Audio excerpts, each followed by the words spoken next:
ಸಹೋದರ ಶಿವಯ್ಯ ಸ್ವಾಮಿ, ಮಾನ್ಯ ಸದಸ್ಯರು, ರಾಜ್ಯ ಅಭಿವೃದ್ಧಿ ಸಮನ್ವಯ ಮತ್ತು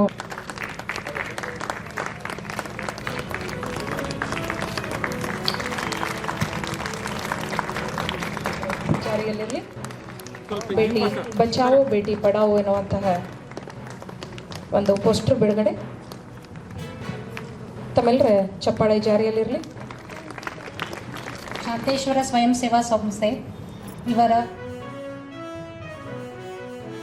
ಪ್ರತಿಯೊಬ್ಬ ವ್ಯಕ್ತಿ ಜೀವನದಲ್ಲೂ ಕೂಡ ಅದು ಪ್ರಮುಖವಾದ ಪಾತ್ರವನ್ನು ವಹಿಸ್ತದೆ. ಹಾಗಾಗಿ ಅದನ್ನ ಜೀವನ ಶೈಲಿಯನ್ನ ರೂಢಿಸ್ಕೊಳ್ಳೋದನ್ನ ಅಂದ್ರೆ ಒಳ್ಳೆ ಜೀವನ ಶೈಲಿಯನ್ನ ರೂಢಿಸ್ಕೊಳ್ಳೋದನ್ನ ಕಲಿಸ್ತಕ್ಕಂಥದ್ದು. ಮೂರನೇದು ಕೌನ್ಸಿಲಿಂಗ್, ಅಂದ್ರೆ ಆಪ್ತ ಸಮಾಲೋಚನೆ ಮೂಲಕ ನಾವು ಹೇಗೆ ನಮ್ಮ ಅಂದ್ರೆ ಮುಂದಿನ ಬದುಕಿನಲ್ಲಿ ಒಂದು ಆರೋಗ್ಯಯುತವಾದ ಹಾಗೂ ಗೌರವಯುತವಾದ ಹಾಗೂ ಸ್ಥಿರ ಸಂಬಂಧವನ್ನ ಯಾವ ರೀತಿಯಾಗಿ ರೂಪಿಸ್ಕೊಳ್ಬೇಕು ಅನ್ನೋದ್ರ ಬಗ್ಗೆ ನಾವು ಆ ಒಂದು ಯುವ ಜೋಡಿಗಳಿಗೆ ಸರಿಯಾದ ಒಂದು ಮಾರ್ಗದರ್ಶನವನ್ನ ಮಾಡಿ.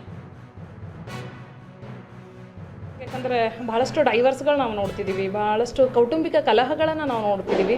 ಆ ಸಂದರ್ಭದಲ್ಲಿ ಈ ಕಾರ್ಯಕ್ರಮದ ಮುಖಾಂತರ ಈ ಸಂವಾದ ಕೇಂದ್ರಕ್ಕೆ ಬಂದು ಹಲವಾರು ತಜ್ಞರು ಇರ್ತಾರೆ, ಅವರಿಂದ ಮಾಹಿತಿಯನ್ನು ಪಡೆದು ತಮ್ಮ ಸಮಸ್ಯೆಗೆ ಪರಿಹಾರ ಕಂಡುಕೊಂಡು ಈ ವಿವಾಹದ ವಿಚ್ಛೇದನ ಆಗದಂತೆ, ಡಿವೋರ್ಸ್ ತಗೊಳ್ಳದಂತೆ, ಕೌಟುಂಬಿಕ ಕಲಹಗಳು ಅಂದರೆ ಕೋರ್ಟ್ ಮೆಟ್ಟಿಲೇರದಂತೆ ಒಂದು ಮುನ್ನೆಚ್ಚರಿಕೆ ವಹಿಸಲಿಕ್ಕೆ ಒಂದು ಒಳ್ಳೆಯ ಕಾರ್ಯಕ್ರಮ ಅಂತ ಹೇಳ್ತಾ ಈಗಾಗಲೇ ಸಖಿ ಸೆಂಟರ್ ವರ್ಕ್ ಆಗ್ತಾಯಿದೆ. ಎಲ್ಲೆಲ್ಲಿ ಪೋಸ್ಟ್ ಮೆರಿಟಲ್ ಏನಾದರೂ ಇಶ್ಯೂ ಬಂದರೆ ಅವರಿಗೂ ಕರೆದು ಕೌನ್ಸಿಲಿಂಗ್ ಮಾಡ್ತೀವಿ to save marriages and so that they can spend good life together in harmony.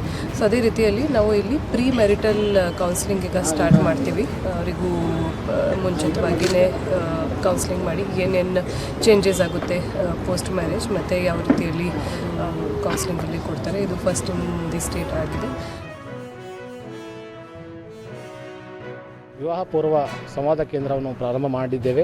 So ಇದರ ಮುಖ್ಯ ಉದ್ದೇಶ ಇವತ್ತಿನ ದಿನಗಳಲ್ಲಿ ಇವತ್ತೇನು ಅನೇಕ ನಮ್ಮ ಯುವತಿಯರು ಅಂದರೆ ಅವರಿಗೆ ಕೌನ್ಸಿಲಿಂಗ್ ಇರದಲ್ಲೇ ಮಾಹಿತಿ ಇರೋದನ್ನೇ ಅವರಪ್ಪ ಅಂದ್ರೆ ಅನೇಕ ಸಮಸ್ಯೆಗಳಿಗೆ ಅಂದರೆ ಮದುವೆ ಆದಮೇಲೆ ಏನು ಸಮಸ್ಯೆಗಳು ಅವರು ಫೇಸ್ ಮಾಡ್ತಾರೋ ಅದನ್ನು ಅದಕ್ಕಿಂತ ಪೂರ್ವವಾಗಿ ಅವರಿಗೆ ಪ್ರಶ್ನಾವಳಿ ಮೂಲಕ ಕ್ವಶನರ್ಸ್ ಮಾಡಿ ಅವರಿಗೆ ಅಂದ್ರೆ ನಾವು ಸಮಾಲೋಚನೆ ಆಪ್ತ ಸಮಾಲೋಚನೆ ಮಾಡೋ ಮೂಲಕ ಅವರ ಕನ್ಫ್ಲಿಕ್ಟ್ಸ್ ಕ್ವಶನ್ಸ್ ಏನವ, ಸೊ ಯಾವ ರೀತಿ ಕನ್ಫ್ಲಿಕ್ಟ್ ಆಗದೆ ಫ್ಯಾಮಿಲಿ ಸ್ಮೂತಾಗಿ ರನ್ ಮಾಡಬೇಕು ಅಂತೇಳಿ ಆ ನಿಟ್ಟಿನಲ್ಲಿ ಇವತ್ತು ನಾವು ಈ ಒಂದು ವಿವಾಹ ಪೂರ್ವ ಕೇಂದ್ರವನ್ನು ನಮ್ಮ ಬೀದರ್ ಜಿಲ್ಲೆಯಲ್ಲಿ ಪ್ರಾರಂಭ ಮಾಡಿವಿ. ಇದು ನಮ್ಮ ರಾಜ್ಯದ ಮೊದಲ ಕೇಂದ್ರ ಆಗಿದೆ.